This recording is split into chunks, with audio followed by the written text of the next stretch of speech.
America has capitalized on people's fear of crime for decades, and we have created a huge punishment machine that has caused America to have the highest incarceration rate in the entire world. It has grown 500% in the last 40 years, and it continues to mindlessly cage people. In this speech, I'll be telling you why mass incarceration is a problem, who holds the solution to that problem, and how we get involved on an individual basis. Now, to understand why mass incarceration is a problem, we can't just look at the rate as a whole, but we need to look at it in its specific demographics.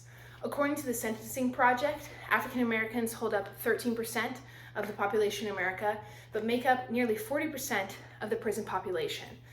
That also means that the likelihood of an African American male born in 2001 ending up in prison is 1 in 3. This directly shows how the system is biased. The U.S. Department of Justice statistics also show us that an increase in incarceration does not equal a decrease in crime, and it has a profoundly awful impact on communities and families. It also costs the U.S. $183 billion annually, and only a fraction of that actually goes to rehabilitation. Now, the American thought on the criminal justice system is that if you are faced criminal charges, then a jury will decide your fate. But according to statistics and the Sentencing Project, only 1 to 3% of all cases end up in front of a jury. So who holds the fate for the other 97% of cases? That humongous power is held by prosecutors.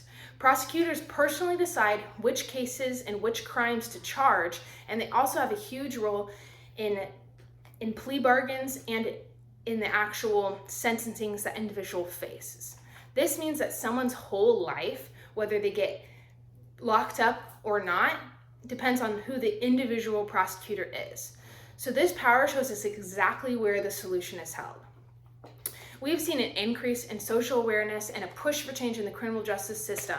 And this push has caused a decrease in arrests and police brutality, but is not transitioned at all to mass incarceration as a whole.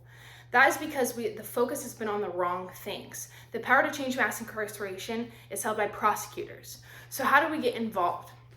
Prosecutors have a tremendous amount of power that the system was never designed for.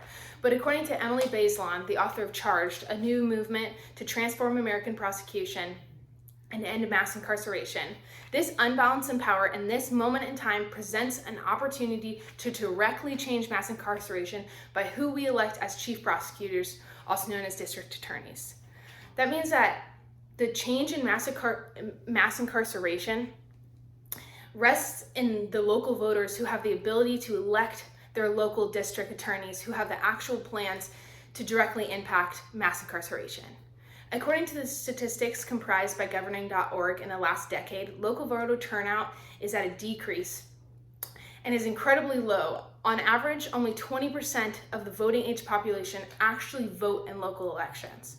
So the solution is incredibly simple. Take your local elections seriously, get involved, and encourage your friends and family to vote locally as well. Because you can change mass incarceration for over half of Americans if you just elect 100 new prosecutors. Thank you.